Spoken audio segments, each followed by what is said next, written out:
No, I had no idea that Rap-A-Lot would become as influential or successful as it is today. You know, all I knew is I was playing on $1 million playing field, and I wanted to become a millionaire to break the poverty curse where my family was concerned.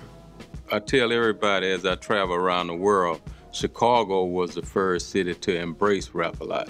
You know what I mean? I'm forever indebted to Chicago for that. And I think it runs deep, you know what I mean? I think there's a connection with Chicago and Houston, or with Rap-A-Lot, that didn't really exist, you know, in the beginning stages around the world, but Chicago picked up on us first, you know, and embraced us, and you know, we took off from there. Yeah, my street team rep was the one that helped bring Do or Die to my attention. You know what I mean? I always had a street team rep, a guy in every city, and we would speak every week about what's buzzing in the city. That was real strong, you know what I mean, for me to know what was happening in different cities. And Do or Die came across my radar, and I immediately flew them into Houston, and I think it was on a Saturday night or Sunday night, and Barry Wise from Jive Records was in Chicago to try and sign them with a briefcase. You know what I mean? Saying he had $100,000 in a briefcase. And I'm in my office trying to close a deal with Do or Die. So they say, oh man, it's Barry Wise on the phone. So I'm thinking they trying to use this as a negotiating tool, right?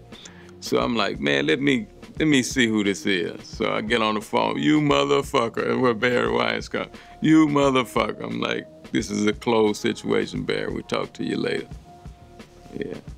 You know, when I think about N.O. Joe, I think about that gumbo that he promised me for about 10 or 15 years that I never got. But one of the memorable moments, I'm trying to think of the song that he done with Scarface. You know what I mean? When I heard that song, I knew that he was the right producer for Scarface, without a shadow of a doubt. And it was like confirmation where I never wanted to let him move back to New Orleans. How I met N.O. Joe, I'm not certain. You know what I mean? I think it had to come from Scarface some kind of way, I would think. Now, he may remember those things better than me because I've met so many until I don't really know the details, but it was a blessing to be able to meet the brother. There's a lot of them, but one of the memorable moments coming to mind when I sent Mike Dean out to LA with Scarface and Dr. Dre.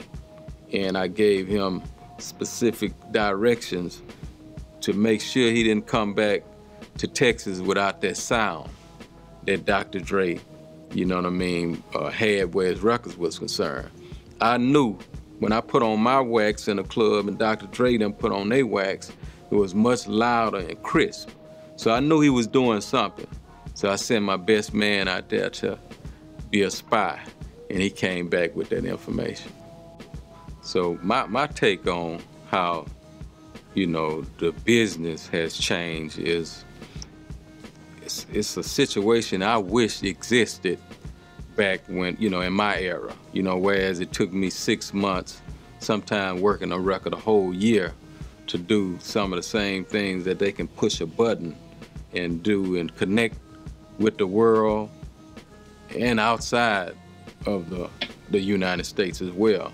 So that's like, that would be heaven to me, you know, back then. So, you know, I think it's a beautiful thing, you know what I mean? I think, you know, one can't get stuck in the dinosaur era, and you have to adjust to the new movement that's going on, and it can be rather lucrative.